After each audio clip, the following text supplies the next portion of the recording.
Hello শিক্ষার্থী বন্ধুরা, আশা করি তোমরা সবাই অনেক অনেক ভালো আছো। গুচ্ছের 24টি বিশ্ববিদ্যালয়ে প্রথম মেরিট কবে নাগাদ প্রকাশ হবে সেই বিষয়ে কিন্তু অলরেডি নোটিশ প্রকাশিত হয়েছে গুচ্ছের 24টি বিশ্ববিদ্যালয়ের মেইন ওয়েবসাইটে। মেইন ওয়েবসাইট ভিজিট করলে তোমরা নিশ্চয়ই নোটিশটি দেখতে পারবে। চলো মেইন ওয়েবসাইট থেকে তোমাদের প্রথম মেরিট কবে প্রকাশিত হবে এবং কবে থেকে তোমাদের প্রাথমিক ভর্তি নিশ্চয়ন করতে হবে এবং কবে থেকে চূড়ান্ত ভর্তি কার্যক্রম সম্পূর্ণ করতে হবে সেই বিষয়ে বিস্তারিত দেখে নিই।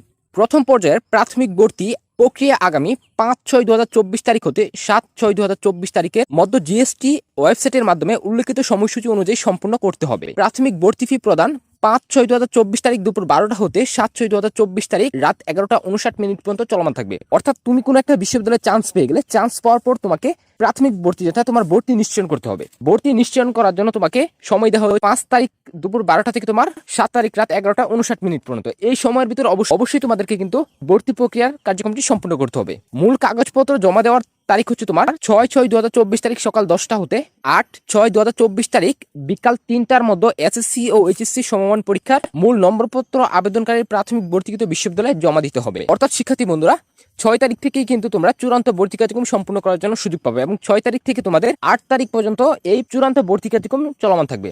এবং এই নির্দিষ্ট সময়ের ভিতরে কিন্তু তুমি যে বিশ্ববিদ্যালয়ে চান্স পাও না কেন অবশ্যই তোমাদেরকে কিন্তু তোমার যে মূল নম্বরপত্র রয়েছে এসএসসি এবং এইচএসসি সেটি নিয়ে কিন্তু তোমাকে ওই বিশ্ববিদ্যালয়ে কিন্তু জমা দিতে হবে। যদি এই কার্যক্রমটি করতে তুমি ব্যর্থ হও সেক্ষেত্রে কিন্তু তোমার ভর্তি বাতিল হয়ে যাবে। তুমি কিন্তু জিএসটির কোনো বিশ্ববিদ্যালয়ে আর ভর্তি হওয়ার জন্য সুযোগ পাবে না। নিচে বেশ কিছু গুরুত্বপূর্ণ তথ্য দেওয়া রয়েছে, চলো সেই তথ্যগুলো তোমাদেরকে এক নজরে জানিয়ে নিই। পছন্দক্রমে অন্তর্ভুক্ত যে কোনো বিশ্ববিদ্যালয়ে সংশ্লিষ্ট বিভাগে প্রাথমিক ভর্তির জন্য প্রথমবার নির্বাচিত হওয়ার পরেও প্রাথমিক ভর্তি প্রক্রিয়া সম্পূর্ণ না করলে পরবর্তী জিএসটি গুচ্ছভুক্ত কোনো বিশ্ববিদ্যালয়ে ভর্তির জন্য বিবেচিত হবে না, এমনকি কোটার ভর্তির জন্য বিবেচিত হবে না। শিক্ষার্থী বন্ধুরা এখানে স্পষ্ট করে বলে দেওয়া হয়েছে জিএসটি গুচ্ছভুক্ত 24টি বিশ্ববিদ্যালয়ে যে কোনো একটা বিশ্ববিদ্যালয়ে তুমি যদি চান্স পাও কোনো একটা সাবজেক্ট দিয়ে, পরবর্তীতে তুমি যদি প্রাথমিক ভর্তি প্রক্রিয়া সম্পূর্ণ না করো সেক্ষেত্রে পরবর্তীতে কিন্তু তোমাকে চূড়ান্ত ভর্তি সম্পূর্ণ করার জন্য অথবা পরবর্তীতে এমনকি কোটার ভর্তি সম্পূর্ণ করার জন্য কিন্তু সুযোগ দেওয়া হবে না।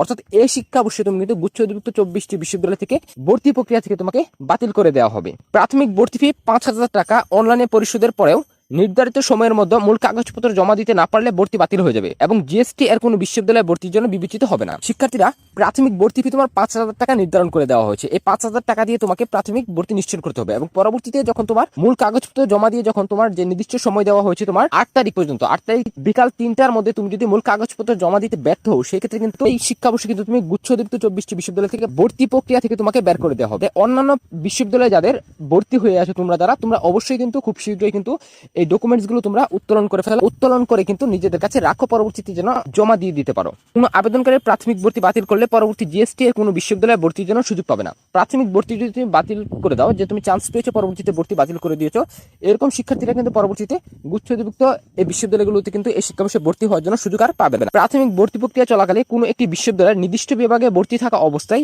অল মাইগ্রেশন স্টপ করলে সেই বিভাগ ব্যতীত অন্য কোনো বিশ্ববিদ্যালয়ের কোনো বিভাগে মাইগ্রেশনের সুযোগ থাকবে না। অর্থাৎ তুমি যদি অল মাইগ্রেশন অফ করে দাও সেক্ষেত্রে পরবর্তীতে কিন্তু তুমি আর কোনো বিশ্ববিদ্যালয় অথবা অন্য কোনো বিভাগে কিন্তু ভর্তি হওয়ার জন্য বা তোমার বিশ্ববিদ্যালয় পরিবর্তনের জন্য তোমার সুযোগ পাবে না।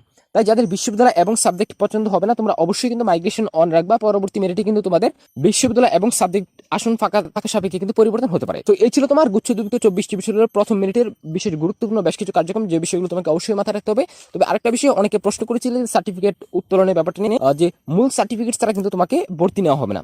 যে যেখানে ভর্তি হয়ে থাকো না কেন অবশ্যই নির্দিষ্ট সময়ের ভিতরে কিন্তু মূল সার্টিফিকেট জমা দিতে হবে যদি তুমি চান্স পেয়ে যাও। আর যদি কোনো কারণে ব্যর্থ হও সেক্ষেত্রে কিন্তু ভর্তি বাতিল হয়ে যাবে এবং খুব দ্রুত সময়ের মধ্যে কিন্তু এই শিক্ষাবর্ষে দেখা যাচ্ছে তোমার ভর্তি প্রক্রিয়া কিন্তু সম্পূর্ণ করে নেওয়া হবে। সো এই ছিল তোমার এখনকার মতো আপডেট। পরবর্তীতে যদি এই বিষয়ে তথ্য আসে অবশ্যই তোমাদেরকে আপডেট জানিয়ে দেবো। তার জন্য তোমরা অবশ্যই আমাদের এই চ্যানেলটি সাবস্ক্রাইব করে রাখো।